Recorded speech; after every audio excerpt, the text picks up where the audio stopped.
Sesuai dengan edaran terakhir, dalam rangka menyiapkan pembelajaran tatap muka, kita diminta fokus kepada tenaga pendidik dan kependidikan. Tenaga pendidik dan kependidikan itu kan juga SKB menterinya ya baru di akhir-akhir. Dari kalau guru dari sekitar 36.000 sampai dengan kemarin kita sudah 26,45% dan ini terus berjalan di setiap kecamatan. Kalau dosen udah 85,5% ya, karena dia dari awal sudah di kelompoknya memang terpisah. Nah ini yang tenaga pendidik dan kependidikan ini yang sedang kita fokus dilaksanakan secara massal di setiap kecamatan supaya ada percepatan. Insya Allah selesai ya kalau kita karena kita sangat kemarin rapat dipimpin langsung Pak Sekda, kita disupport oleh PGRI, oleh Disdik, oleh Pak Camat, kewilayahan supaya kegiatan itu tidak terpusat. Kalau terpusat kan paling 1.000, 2.000. Nah ini kalau di kecamatan bisa 500 aja, 30 kecamatan udah 15.000 kan. Jadi sebetulnya insya Allah kami menargetkan memang dosis 1 sampai minggu depan itu harus selesai. Nanti dosis kedua di bulan Mei kan berarti ya. Berarti kan pembelajaran di Juli, insya Allah Juni beres. Sampai dengan saat ini tahapan vaksinasi di Indonesia itu kan tadi yang 4 tahap ya. Satunya SDM kesehatan, 2 pelayan publik, ketiganya masyarakat rentan. Nah masyarakat rentan itu belum ditentukan oleh pemerintah pusat. Siapa yang ditentukan? Apakah rentan secara ekonomi, secara geografis, secara epidemiologi. Terakhir baru masyarakat lainnya. Jadi belum ada petunjuk arahan bahwa siswa menjadi sasaran pada vaksinasi.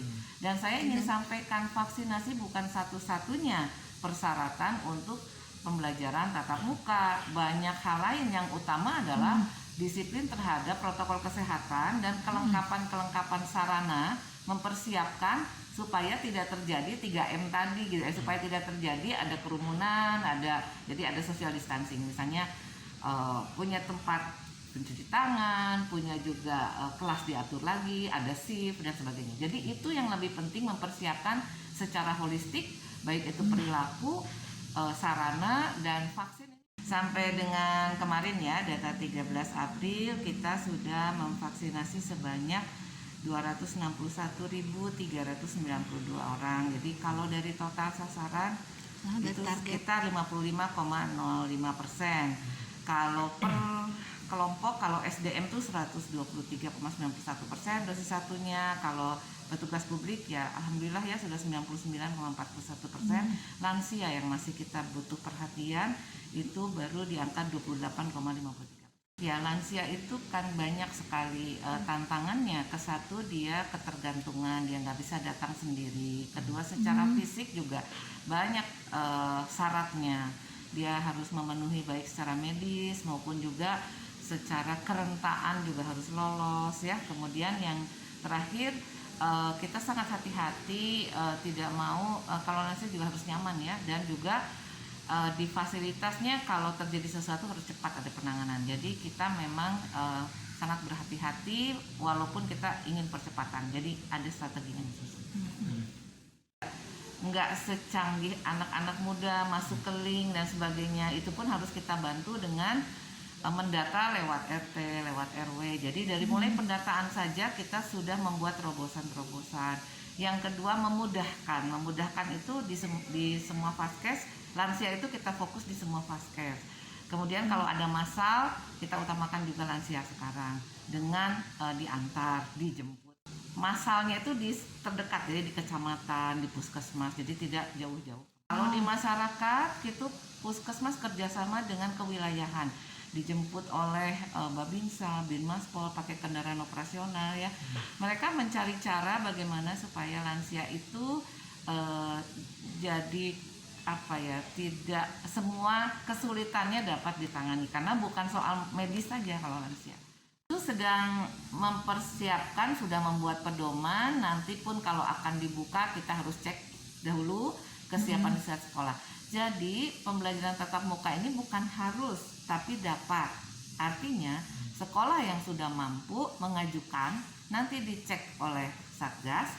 Seperti kalau pembukaan kegiatan ekonomi, kan seperti itu.